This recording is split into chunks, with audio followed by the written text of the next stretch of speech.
بسم اللہ الرحمن الرحیم۔ السلام علیکم۔ بانو قدسیہ کہتی ہیں ڈرائنگ روم کا دروازہ کھلا تھا، طاہرہ گیلری میں کھڑی تھی۔ یہاں انڈور پلانٹ دیواروں کے ساتھ سجے تھے، فرش پر ایرانی قالین کے ٹکڑے تھے، دیوار پر آرائشی آئینہ نصب تھا۔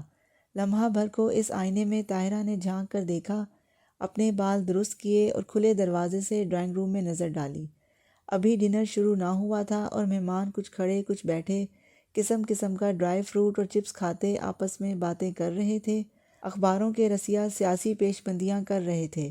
کچھ اہل دل صاحب کرامت بنے معاشرے کے عبرتناک انجام کی پیشن گوئیوں میں مصروف تھے۔ مہمان باتوں میں ایک دوسرے کو بہلا رہے تھے، شیشے میں اتار کر ہم خیال بنانے کے شغل میں مصروف تھے۔ یہ ڈنر مسرت بھابی اور سعید بھائی نے اپنی شادی کی سالگرہ منانے کے لیے دے رکھا تھا۔ نہ جانے کیوں طاہرہ ڈرائنگ روم سے آگے دادی اماں کے بیڈ روم کی طرف چلی گئی۔ اس نے جمعہ کورٹ میں رہ کر کئی باتیں سیکھی تھیں، اچار گوشت بنانا، دوپٹوں کو ٹائی اینڈ ڈائی کرنا اور گھر میں داخل ہوتے ہی بزرگوں کو سلام کرنا۔ آخری عادت 20-25 سال لاہور رہ کر کمزور پڑ گئی تھی، لیکن اس کے سندھی پلاؤ اور اچار گوشت کی ابھی تک دھوم مچی تھی۔ پچھلے 6 ماہ سے اسے احساس جرم کھائے جا رہا تھا۔ وہ جب بھی سعید بھائی کے گھر آتی کبھی دادی اماں کو ملنے کی تکلیف گوارا نہ کرتی، لیکن اس رات بیڈ روم کے دروازے پر ہلکی سی دستک دے کر جواب کا انتظار کیے بغیر وہ اندر چلی گئی۔ دادی اماں کڑھائی کیا ہوا سفید دوپٹہ اوڑھے خالص ذہن صوفے پر بیٹھی تھیں۔ کون ہے؟ آدھی سوئی آدھی جاگی، آدھی مری آدھی زندہ۔ دادی نے اپنی گول آنکھیں پھرا کر پوچھا، کون ہے بھئی؟ میں دادی میں۔ اسی میں نے پچھلے 6 ماہ سے دادی کا چہرہ بھی نہ دیکھا تھا۔ بھئی میں کون؟ دادی اپنے ماتھے پر ہاتھ رکھ کر اسے پہچاننے کے مرحلے میں تھی۔ دادی جی میں طاہرہ، مسرت کی دوست۔ وعلیکم السلام، لیکن مسرت کون ہے؟ ایک اور سوال دادی نے ہوا میں پھینکا۔ آپ کی بہو؟ دادی جی سعید بھائی آپ کے بیٹے کی بیوی مسرت۔ اچھا کون سی بہو؟ سوال دادی اماں کا پیچھا سارا دن نہ چھوڑتے۔ انہی سوالوں کی مدد سے وہ اپنی گٹ مٹ دنیا میں ایک ربط قائم کرنا چاہتی تھیں۔ چھوڑیں دادی ماں، ایک ہی تو بہو ہے آپ کی۔ دادی شرمندہ سی ہو گئی، سر جھٹک کر بولی، ہاں تو اچھا بیٹھو، تم طاہرہ ہو نا؟ میں پہلے ہی پہچان گئی تھی۔ جی بالکل۔ دادی اماں 80 کی ہو گئیں، ان کی عمر سمجھنے کی تھی نہ سمجھانے کی۔ پل بھر پہلے کی بات بھی اسے یاد نہ رہتی، لیکن عجیب بات ہے کہ جوانی کے کچھ واقعات اسے ازبر تھے، ان کی تفصیلات کو وہ کبھی بھی نہ بھولتیں، اور بار بار ان کو دہرانے پر بھی رتی بھر فرق ان کے بیان میں نہ آتا۔ طاہرہ دل میں شرمندہ سی ہونے لگی۔ یہ کیسی مصروفیات ہیں جو ہمیں اپنے بنیادی فرائض بھی بھولتے جا رہے ہیں؟ یہ کیسے ہوا کہ وہ ہر دوسرے تیسرے دن مسرت کے گھر آتی رہی اور دادی اماں کا اسے خیال تک نہ آیا؟ آپ کو مبارک ہو دادی جان، طاہرہ نے احساس جرم تلے کہا۔ کیسی مبارک؟ دادی نے پوچھا۔ اسی وقت مریم ٹرے اٹھائے کمرے میں داخل ہوئی۔ کون ہے؟ میں دادی ماں، اینیورسری کا کیک لائی ہوں، مریم نے کہا۔ کیک؟ وہ کیوں؟ بھولی بھالی دادی اماں نے پوچھا۔ بس یہ آپ کیک کھائیں، کیوں کیسے کے بکھیڑے میں نہ پڑیں، بڑا سافٹ چاکلیٹ کیک ہے، دادی چبانا نہیں پڑے گا۔ مریم نے ٹرے تپائی پر رکھ دیا، یوں لگتا تھا جیسے وہ کسی کے حکم کے تحت آئی ہے، اپنی خوشی سے کیک نہیں لائی۔ دروازے میں رک کر مریم بولی، آنٹی طاہرہ پلیز آپ اندر آ جائیں، امی آپ کا انتظار کر رہی ہیں۔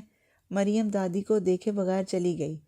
30 برس کی یہ لڑکی بڑی تندرست، پر اعتماد اور صاحب رائے تھی۔ وہ اپنی زندگی 2 فیز میں بانٹ چکی تھی۔ کچھ عرصہ وہ آئس کریم، کوک، برگر، چائنیز کھانے، ملائی ملی سلادیں، چیز کیک اور مرغن دعوتی کھانے کھاتی۔ اس کی جلد چمکدار، نچلا حصہ گھوڑے کی طرح مضبوط، ہاتھ پاؤں میں لچک اور چال میں کتھک ناچنے والی کسی پھرتی آ جاتی۔ ان دنوں وہ مائیکل اینجلیو کا ماڈل لگتی۔ صحت کے اشتہار بنے ابھی کچھ ہی دن گزرتے تو اسے انچی ٹیپ اور وزن کرنے والی مشین یاد آ جاتی۔ اس کی سہیلیاں ملنے والیاں بھی جلدی یاد دلاتی کہ کمر پر ٹائر بڑھ رہے ہیں اور وہ ماڈل گرل سے زیادہ مڈل کلاس کی گھرستن نظر آتی ہے۔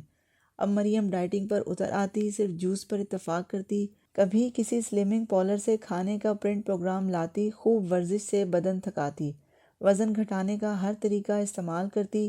ایسے ہی جنونی عہد میں اس نے ورزش کے لیے ایک ورزشی سائیکل بھی خرید لی تھی۔ اپنے جسم پر غیر معمولی زور و ستم کرنے کی وجہ سے وہ انورکسیا کی مریض نظر آتی۔ آنکھیں اندر دھس جاتی، رنگ سانولا ہو جاتا، اٹھنے بیٹھنے میں چستی نہ رہتی۔ سر میں درد اٹھ جاتا، اور سب سے بڑی بات ایسے دنوں میں جب وہ ڈائٹنگ کے فیز میں ہوتی تو اسے بہت غصہ آتا۔ وہ سیلولر فون کی ایک کمپنی میں مارکیٹنگ اسسٹنٹ تھی۔ ڈائٹنگ کے دنوں میں اس کا جھگڑا مارکیٹنگ مینیجر، باقی سٹاف، خاص کر فون آپریٹر اور لفٹ مین سے ضرور ہوتا۔ ان دنوں میں اس کی سیلز بھی کم ہو جاتی اور اسی وجہ سے اس کی کارکردگی کو ہیڈ آفس کے نوٹس میں لایا جاتا۔ ان دنوں میں اسے سب سے زیادہ غصہ اپنی جان پر آتا، جو پچھلے 10-12 سال کی کوشش کے باوجود اس کے لیے ایک مقبول رشتہ بھی تلاش کرنے سے معذور رہی تھی۔ ایسے ماں باپ کا کیا فائدہ جو اسے بیٹوں کی طرح پیروں پر کھڑا کرنے میں تو کامیاب ہو گئے، لیکن زندگی کے لمبے سفر کے لیے سہارا مہیا نہ کر سکے۔ یہ کون تھی؟ دادی نے کیک کو غور سے دیکھ کر پوچھا۔ مریم دادی جی۔ مریم وہ کون ہے؟ دادی کی عمر سمجھنے سمجھانے کی نہ تھی۔ یہ کیوں چلی گئی فوراً؟ دادی جی، آپ کی پوتی اتنی تندرست و توانا ہے، اتنی انرجی ہے اس میں کہ وہ کسی جگہ زیادہ دیر ٹک کر نہیں بیٹھ سکتی۔ اس کا اندر اسے لڑائے پھرتا ہے۔ آج کل مریم تندرستی کے فیز میں تھی۔ جب میں اس کی عمر کی تھی تو اس کا باپ 7 برس کا تھا۔ اس کی ماں کو کچھ فکر نہیں، بیٹی دھرتی دہلائے پھرتی ہے، یا تو کھانے کو کم کر دے۔ ہماری اماں ہمیں کبھی انڈا کھانے کو نہیں دیتی تھی، اور یہ پورا چکن روز کھاتی ہے۔ سالم کہیں باندھ دے اسے طاہرہ، صبح کار ساتھ لے جاتی ہے، نہ جانے کہاں کہاں پھرتی ہے ماری ماری۔ ببول رنگت دادی کے پاس طاہرہ بیٹھ گئی۔ آج اسے اس مرن مٹی پر پیار آ رہا تھا۔ بوڑھی دادی کے ہاتھ کی نسیں انگلیوں سے بھی نمایاں تھیں۔ طاہرہ نے دادی کا ہاتھ پکڑ کر سوچا، کبھی اس دادی کو دیکھنے کے لیے کسی کی آنکھیں ترستی ہوں گی۔ وہ راستوں میں کھڑکیوں سے، دروازوں کی آڑ سے پراشتیاق نظروں سے دادی کو گھورتا ہوگا۔ دادی بھی اپنے گورے چٹے رنگ، دراز قد، لمبے بالوں پر نازاں ہوگی۔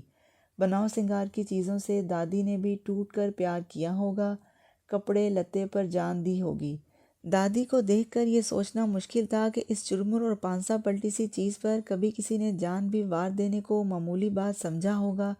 دادی بھی دلہن بنی ہوگی، اس کے ہاتھوں پر بھی مہندی کے گل بوٹے ابھرے ہوئے ہوں گے۔ اس نے بھی شرما لجا کر کسی کو اپنی محبت کا تعویذ بنایا ہوگا۔ حسن، عشق، غیرت، شہرت، نہ جانے کیا کیا وقت کی لہروں پر بہہ گیا۔ جس محبت کا چرچا بکھیڑا شانتی جوانی ہڑپ کر جاتی ہے، وہ محبت بڑھاپے میں کہاں جاتی ہے؟ دادی کو تانکنے جھانکنے والے جو آج اسے دیکھ لیں تو اس کا کیا آگت سواگت کریں؟ کیا محبت اس درجہ جسم کی مرہون منت ہے؟ وہ بھی نوجوان جسم، بلکہ نوجوان خوبصورت جسم کی۔ انسان کی ساری خوبیاں بڑھاپے میں کہاں جاتی ہیں؟ کہاں اور کیوں؟ تم ہی ذرا میری بہو بیٹے کو سمجھاؤ۔ بیٹی بھی مشین کی طرح ہے، بہت جلد پرانی ہو جاتی ہے۔ ابھی تو مریم پر آنکھ ٹکتی ہے، پھر پھسلے گی۔ سن طاہرہ، تیرا ملنا ملانا بہت ہے۔ تیرا میاں وہ پھر گم ہو گئیں۔ طاہرہ نے کہا، ڈاکٹر ہے جی۔ لو، میں کوئی بھولی ہوں؟ فضل کو میرا بلڈ پریشر چیک کرنے آتا ہے، بہت لوگ آتے ہیں اس کے کلینک پر۔ کوئی بر تلاش کرو تم دونوں مریم کے لیے۔ میری بہو تو اود ہے اود۔ شادی بیاہ کی بات ہو یا سسرالی رشتہ داروں کی غیبت، دادی ماں کی سوچ فوراً سیدھی ہو جاتی، پھر نہ کوئی تفصیل بھولتی، نہ یادداشت اڑنگے لگاتی۔ اچانک دادی اماں نے کچھ اس ڈھب سے فلسفیانہ انداز میں مربوط گفتگو کی کہ طاہرہ بھی مریم کے بیاہے جانے کی فکر میں گھلنے لگی۔ گولڈن اینیورسری کا فنکشن رات 12:30 بجے ختم ہوا۔ اس کے بعد بھی چند مہمان سیاسی صورتحال کو باہم ڈسکس کرتے رہے۔ عورتوں میں غیبت کا سیشن شروع ہوا۔ بڑی باریک بینی کے ساتھ اپنی ہی جنس کو باہم تکہ بوٹی کرتے ہوئے وہ بہت خوشی محسوس کر رہی تھی۔ کسی مرد پر کوئی عورت کچھ نہ بول رہی تھی۔ آخر مہمانوں کو الوداع کرنے جب سعید بھائی اور مسرت باہر کاروں تک آئے اور آخری جوڑا طاہرہ اور ڈاکٹر افضل اگرو کا رہ گیا تھا، طاہرہ نے موقع غنیمت جان کر پوچھا، مسرت بھلا مریم کی کیا عمر ہے؟ مسرت نے کان کھجلا کر کہا، اس جون میں 30 کی ہو جائے گی۔ ڈاکٹر افضل اگرو ابھی ڈرائیور سیٹ پر بیٹھے تھے، گاڑی بند کر کے باہر آ گئے۔ اب یہ چاروں گاڑی کے ارد گرد کھڑے مریم کے متعلق باتیں کرنے لگے۔ بھائی، کچھ بیٹی کے متعلق بھی سوچو کہ یہ اپنی اینیورسریاں ہی منانے میں مگن رہو گے۔ ڈاکٹر فضل اگرو نے کچھ مذاق کچھ سنجیدگی سے کہا۔ سعید بھائی کھسیانی ہنسی ہنس کر بولے، لو، ہم نہیں سوچتے بھلا، ہم نے تو اتنا سوچا کہ اسے اپنے پیروں پر کھڑا کر دیا۔ مرد کی طرح کماتی ہے، کسی کی محتاج نہیں ہے، سوچ رہی ہے باہر جا کر پی ایچ ڈی کر آئے اور شادی سعید بھائی وہ کون کرے گا؟ طاہرہ نے سوال کیا۔ تم تو الٹا ہمیں چور سا بنا رہی ہو طاہرہ، اس کو تو کوئی پسند ہی نہیں آتا، اوپر سے نوکری کر لی ہے، ہنسنے بولنے کو وہاں ہم عمر مل جاتے ہیں جاب پر۔ اگر بن گائے پالے دودھ ملے تو یہ بتاؤ گائے کیوں پالے مریم؟ کس لیے؟ کسی قسم کی ڈیپینڈنسی تو رہی نہیں مرد پر، پھر شادی کیوں کرے؟ مرد عورت کا رابطہ ہو، ماں بچے کا رشتہ ہو، دوستی ہو، بھائی جان کسی کی محتاج ہی نہ ہو، وہاں جھنجھٹ ہی کیوں مول لے کوئی؟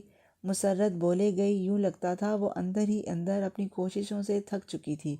اچھا بھائی آپ لوگ مجھے بتائیں کیسا لڑکا پسند کرے گی ہماری مریم؟